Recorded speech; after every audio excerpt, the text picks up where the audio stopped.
Last year, I took up painting. Visual art has always been an interest of mine since I was young, but it fell by the wayside for a while as I began seriously pursuing music. At first, I began mostly experimenting. I knew a bit about composition and color theory from taking studio art in high school, and I was looking for a hobby rather than a serious discipline, so experimenting was a good way to find what I was into. I started following a few painters on YouTube. My personal favorite was James Gurney, the creator of the Dinotopia book series, as well as a background painter for Fire and Ice. What intrigued me most about Gurney is that he prepares his palette with only a few colors, even when painting vivid subjects, to ensure a unified looking piece. In his own words, every color you mix is already related. Now, this intentionally limited approach already caters to my aesthetic sensibilities, and after practicing it some, I found that it holds very true in visual art, and more so, I found that it speaks to a broader truth in practicing music, and that is that self-prescribed constraints guide us to the heart of whatever it is that we are working on.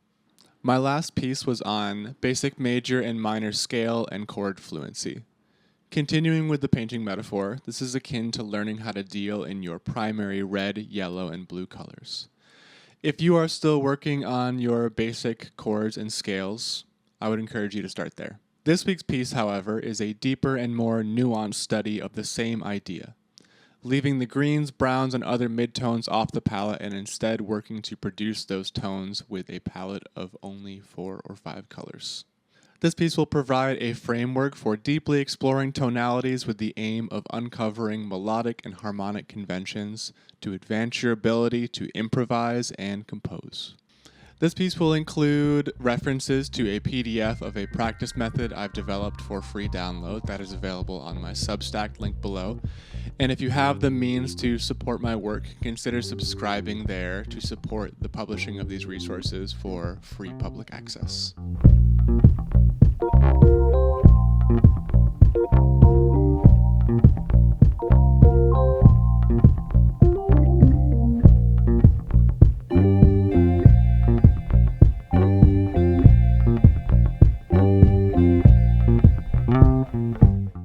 In the West, we have a 12-tone system consisting of the notes A through G and the requisite sharps and flats. Each of these 12 tones can act as a tonal center referred to as a tonic. A tonic is a sort of musical home base, a tone from where you may start, depart from, and return to through creative means to build tension and release. The development of this aesthetic principle can be traced as far back as the Baroque era, if not further. From every tonic, that is, each of the 12 tones of our Western system, we have the ability to arrange pitches in various ways that form tonalities. For example, major, minor, harmonic minor, melodic minor, the Greek modes, the pentatonic scales, and many more. From a tonality, we can derive melodies, chords, and with creative intent, we can form these musical devices into actual pieces of music. Each and every tonality has one thing in common: musical gravity, meaning a system of tonal relationships, attractions and repulsions, and tension and release. This is what music theorists mean when they use the term function. Every pitch in a tonality contributes to tension and release. That is, it has a function. So where does this all leave the creative musician looking to develop the ability to improvise and compose? Essentially, our job becomes to learn how to convey tension and release through the means of various tonalities. Now, you could just pick up a robust technique book and simply try to shed out each and every scale, but I have found that in my own journey and in the journey of my students that this alone does not yield the ability to create. Rather, I have found that robust exploration of a tonality is the key to accessing the underlying creative material. Compared to my last piece, this practice plan is far less prescriptive. Instead, I'll be establishing a framework, giving a few examples, and encouraging you to explore in your own way. There are 2 resources I would encourage using in this practice. First, a drone to help ground your intonation, and so that you may hear the relationships inside of each tonality. Second is a metronome to ground your timing. In the following practice roadmap, there are 4 domains. These domains are intended to be moved through in sequence. So you would begin with the first domain and only move on to the second domain once you feel secure and effortless in domain 1. Some folks will spend a day in the first domain before moving on to the second, but for others it may take a week or a month. There is no right timing. The most important thing is committing to yourself and the process. One more note, all of the examples I provide in this piece are using the C major scale for ease of communication of musical ideas. But the concept of this roadmap can be applied to nearly any tonality: D harmonic minor, G Dorian, B altered dominant, and most other common scales.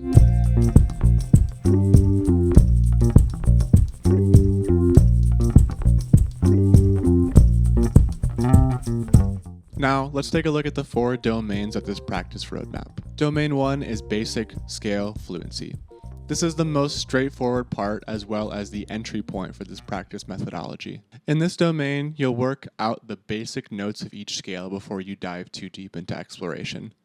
There are 3 particular variations I use when working on most 7-note scales, and they are, first, the basic ascending and descending scale. The scale in thirds, ascending and descending. The scale in fourths, ascending and descending. Of course, you could go deeper with more basic variations, but I have found these 3 iterations to cover the basic ground of the scale. Here are the instructions for carrying out this level of practice. Turn on a metronome at 60 beats per minute as well as a drone on the root note of your tonality of choice. Begin with the basic scale, ascending and descending, using quarter notes. Continue until you can play this smoothly and with minimal effort.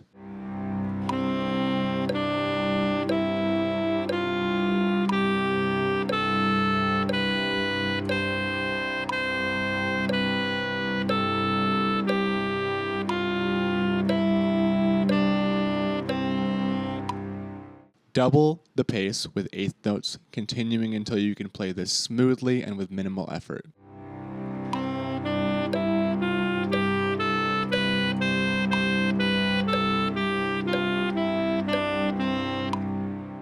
Once more, double the pace with 16th notes, continuing until you can play this smoothly and with minimal effort.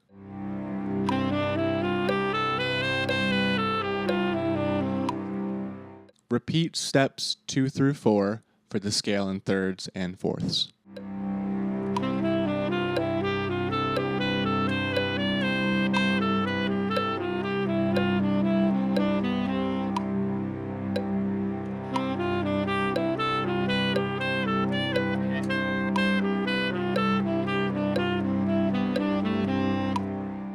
Let's move on to domain 2, melodic fluency. In this domain, you'll use melodic patterns to advance your study of the tonality. I have included 3 examples to prompt your exploration. Feel free to use these, but consider using them as prompts to create your own melodic primers for scale exploration. Here are the instructions for carrying out this level of the practice. First, turn on a metronome at 60 beats per minute as well as a drone on the root note of your tonality. Pick 1 melodic pattern per practice session, whether it be one included in the exercise or one that you created.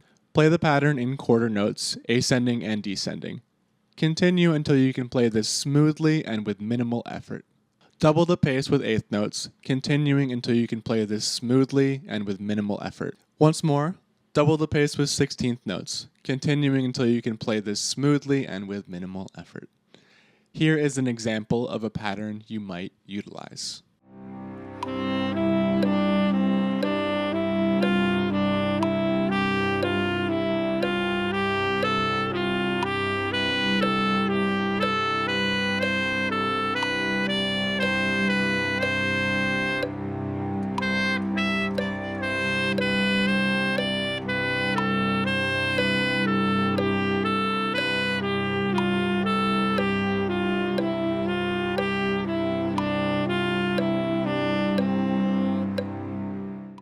Next up is domain 3, harmonic fluency.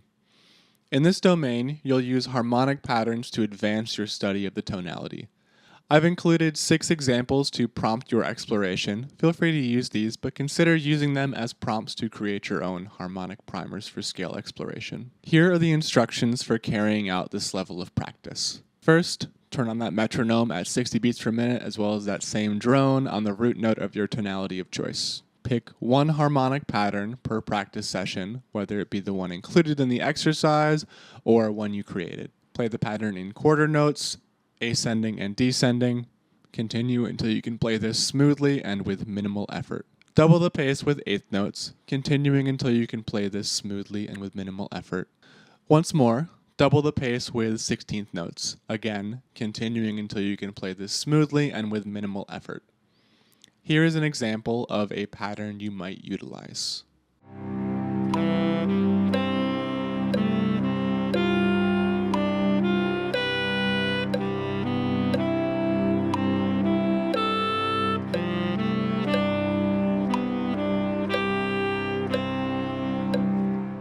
Finally, we arrive at domain 4, which is creative exploration. In this domain, you'll use melodic improvisation as well as harmonic progressions to advance your study of the tonality. For this step, you may choose whether or not to use a metronome. For melodic exploration, it is sometimes easier to flow more freely and follow your own timing of ideas. Here are the instructions for carrying out the melodic exploration practice. Turn on a drone on the root note of your tonality of choice. The next step is to improvise, and there are 2 options you have here. The first is to play a short improvised melody on your instrument and then sing it back to yourself, and then go back and forth until you have that accurate on both sides, and then continue creating new patterns. The second option is to first sing a melodic pattern and then figure it out on your instrument. So either you can play first and then sing it back to yourself, or sing first and then play it back to yourself. Both methods are a great way to build your ear and build your sense of tension and release within a tonality. Here is an example of what melodic exploration might look like. Alright, I'm going to give this a try, singing and playing, but I only have one mic, so I will be doing a bit of back and forth. Here we go.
Here are the instructions for carrying out the harmonic exploration practice.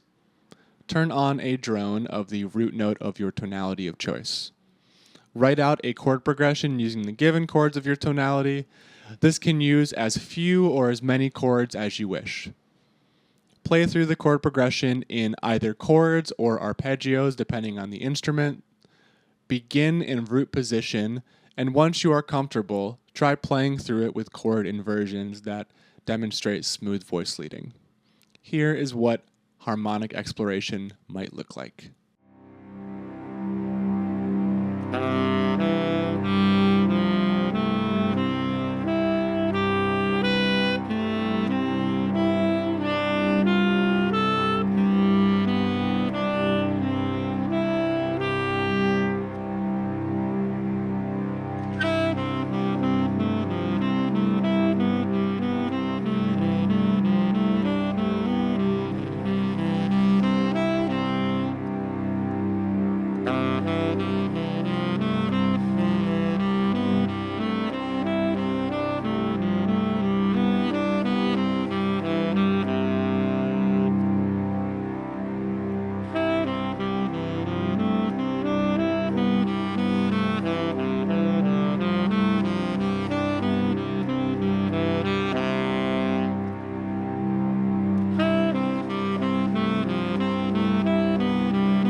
Now, this video is merely a brief explainer of the full practice plan.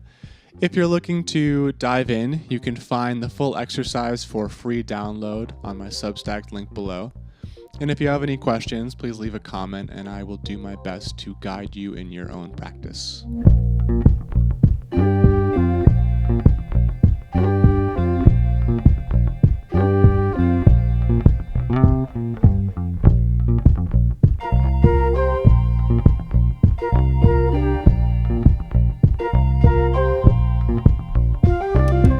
If you made it this far into the video, I thank you dearly. If you got some value out of this piece, consider giving it a thumbs up. If you have any questions or if you tried it and it did or did not work for you, let me know in the comments. And if you want to support my work here on YouTube, consider becoming a subscriber as it helps me stay relevant within the YouTube omnisphere. And lastly, if you want to dive a little bit deeper, my Substack is linked below where you can find this piece and many others prior to their publishing on YouTube with all of the resources and references linked in line. Other than that, good luck and happy practicing. I will see you soon.